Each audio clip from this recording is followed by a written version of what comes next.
ಮುಧೋಳ ನಗರದಲ್ಲಿ ಪ್ರವಾಹ ಪರಿಸ್ಥಿತಿ.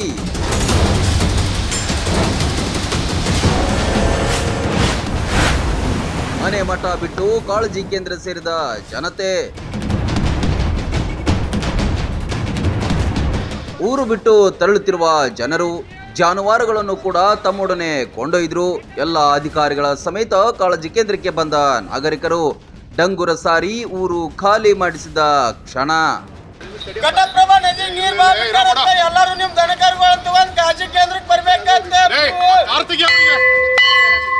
ನೀರು ಬಿಟ್ಟಿದ್ದಾರೆ, ನೀರು ಎಲ್ಲರೂ ತಮ್ಮ ತಮ್ಮ ಮನೆ ಖಾಲಿ ಮಾಡಿ ದನಕರುಗಳನ್ನ ತಗೊಂಡೋಗಿ ಈ ತರ ಡಂಗುರ ಸಾರಿದ ದೃಶ್ಯಗಳು ಕಂಡಿದ್ದು ಮುಧೋಳ ನಗರದಲ್ಲಿ.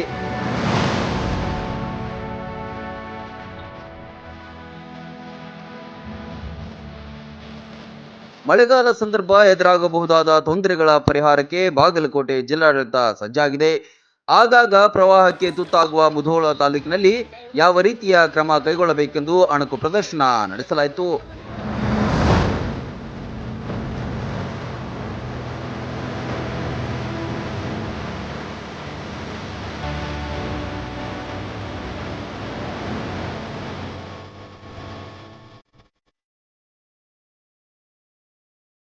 ಈಗಾಗಲೇ ಹವಾಮಾನ ಮುನ್ಸೂಚನೆ ಇಲಾಖೆಯಂತೆ ಮಳೆ ಜಾಸ್ತಿ ಆಗ್ತದೆ. ಆಮೇಲೆ ಈ ಮುಂದಿನ ಕೆಲವು ದಿನಗಳಲ್ಲಿ ಪ್ರವಾಹ ಇದು ಭೀತಿ ಇರೋದ್ರಿಂದ ಈ ಎಲ್ಲೆಲ್ಲಿ ನಾವು ಐಡೆಂಟಿಫೈ ಮಾಡಿರೋ ಗ್ರಾಮಗಳನ್ನು ಗುರುತಿಸಲಾಗಿದೆಯಲ್ಲ, ಅದರಲ್ಲಿ ಒಂದು ಅರಿವು ಮೂಡೋದೊಂದು ಇದು ಮಾಡ್ತಾ ಇದ್ದೀವಿ. ಹಾಗೆ ಅದರ ಬಗ್ಗೆ ನಾವು ಪೂರ್ವ ಸಿದ್ಧತೆಯೂ ಮಾಡಿದೆವು. ಇವಾಗ ಆರೋಗ್ಯ ಇಲಾಖೆ ಇರಲಿ, ಸಂಬಂಧಪಟ್ಟಂಗೆ ಪಶುಸಂಗೋಪನಾ ಇಲಾಖೆ ಆಗಲಿ, ಹೆಣ್ಣುಮಕ್ಕಳು ಇರೋದ್ರಿಂದ ಆಶಾ ಕಾರ್ಯಕರ್ತರು, ಅಂಗನವಾಡಿ ಕಾರ್ಯಕರ್ತರು ಮಕ್ಕಳು ಇರೋದ್ರಿಂದ ಅವ್ರನ್ನೂ ಕೂಡ ಅಲ್ಲೆಲ್ಲ ಈಗಾಗಲೇ ನಿಯೋಜನೆ ಮಾಡಿ ತಹಸೀಲ್ದಾರ್ಗಳು ಹೇಳಿದೆವು. ಎಲ್ಲ ತಂಡಗಳನ್ನು ರಚಿಸಿಕೊಂಡಿರ್ತಾರೆ. ಯಾವುದು ಅವ್ಯವಸ್ಥೆ ಆಗಲಾರ್ದಂಗೆ ನೋಡ್ಕೊಳ್ಳಿಕ್ಕೆ ಕ್ರಮ ವಹಿಸಿದ್ದೀವಿ. ಈಗಾಗಲೇ ಎಲ್ಲಿ ಇದರಲ್ಲಿ ನದಿ ದಡದಲ್ಲಿ ಮತ್ತು ಹಳ್ಳ ಇದರಲ್ಲಿ ಎಲ್ಲೆಲ್ಲಿ ಈಗಾಗಲೇ ಸೂಕ್ಷ್ಮ ಪ್ರದೇಶಗಳು ಅಂತ ಇದು ಎಲ್ಲ ನಮ್ಗೆ ಗುರುತಿಸಲಾಗಿದೆ. ಆ ಜನರಲ್ಲಿ ನಾನು ಮನವಿ ಮಾಡ್ಕೊತಾ ಇದ್ದೀನಿ. ಆ ಥರ ಸನ್ನಿವೇಶಗಳು ಬಂದಾಗ ಪೂರ್ವ ಮುಂಚಿತವಾಗಿಯೇ ನಾವು ಅವ್ರನ್ನ ಕಾಳಜಿ ಕೇಂದ್ರ ಎಲ್ಲ ಶಿಫ್ಟ್ ಆಗಿಬಿಟ್ರೆ ಯಾವ ಜೀವಹಾನಿ ಪ್ರಾಣಿ ಯಾರ್ದೂ ಆಗಲ್ಲ. ಪ್ರಾಣಿಗಳಿಗೂ ಕೂಡ ನಾವು ಏನು ಮೇವಿನ ಅವಶ್ಯಕತೆ ಇದೆಲ್ಲ ಅದನ್ನು ಕೂಡ ಸಿದ್ಧತೆ ಮಾಡಿಕೊಳ್ಳಲಾಗಿದೆ.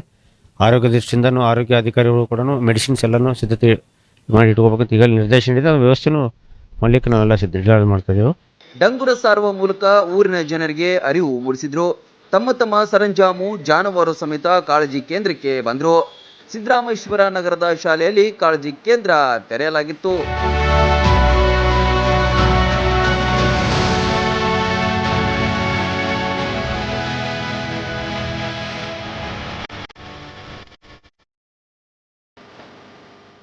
ಅಣಕು ಕಾಳಜಿ ಕೇಂದ್ರದಲ್ಲಿ ಪುರುಷರು ಮತ್ತು ಮಹಿಳೆಯರ ಪ್ರತ್ಯೇಕ ಕೊಠಡಿಗಳನ್ನು ನಿರ್ಮಿಸಿದ್ದಾರೆ. ಶೌಚಾಲಯ, ಸ್ನಾನಗೃಹ ಜೊತೆಗೆ ಅಲ್ಲೇ ಆಸ್ಪತ್ರೆಯನ್ನ ಕೂಡ ಆರಂಭಿಸಿದ್ರು.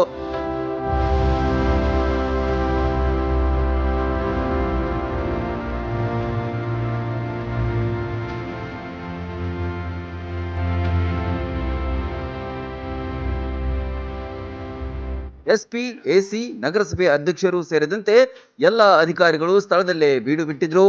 ಮಹಿಳೆಯರನ್ನ ಅಣಕು ಕಾಳಜಿ ಕೇಂದ್ರಗಳಲ್ಲಿ ಉಪಚರಿಸಲಾಯಿತು. ಆಸ್ಪತ್ರೆಗೆ ಭೇಟಿ ನೀಡಿದ ಜಿಲ್ಲಾಧಿಕಾರಿ ಮೂಲಭೂತ ಸೌಲಭ್ಯಗಳನ್ನು ವೀಕ್ಷಣೆ ಮಾಡಿದ್ರು.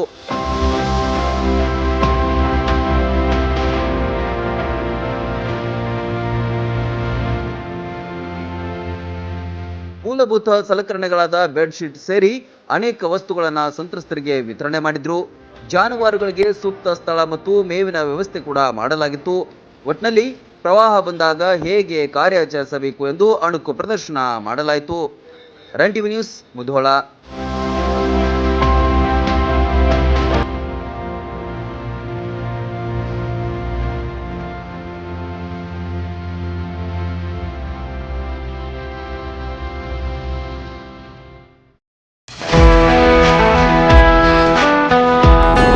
ಮಕ್ಕಳ ಸರ್ವಾಂಗೀಣ ಬೆಳವಣಿಗೆಗೆ ಬೆಸ್ಟ್ ವಿದ್ಯಾ ಕೇಂದ್ರ ಅಂದ್ರೆ ಅದು ಬಿಎನ್ ಖೋತ್ ವಿದ್ಯಾಸಂಸ್ಥೆ. ಬೀಳಗಿ ತಾಲೂಕಿನ ಅನಗವಾಡಿಯಲ್ಲಿರುವ ಅತ್ಯಾಧುನಿಕ ಈ ಸಂಸ್ಥೆಯಲ್ಲಿ 2025-26ನೇ ಸಾಲಿನ ಪ್ರವೇಶಾತಿ ಆರಂಭವಾಗಿದೆ.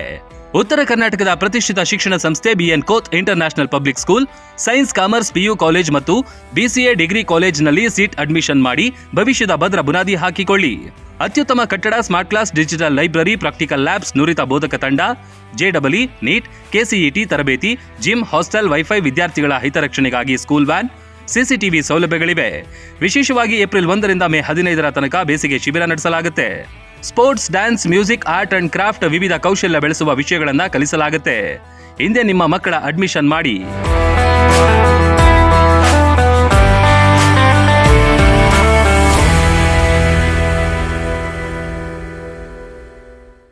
ರನ್ ಟಿವಿ ನ್ಯೂಸ್ ವಿಡಿಯೋಸ್ ನೋಡಲು ಸಬ್ಸ್ಕ್ರೈಬ್ ಮಾಡಿ, ಬೆಲ್ ಐಕಾನ್ ಪ್ರೆಸ್ ಮಾಡಿ.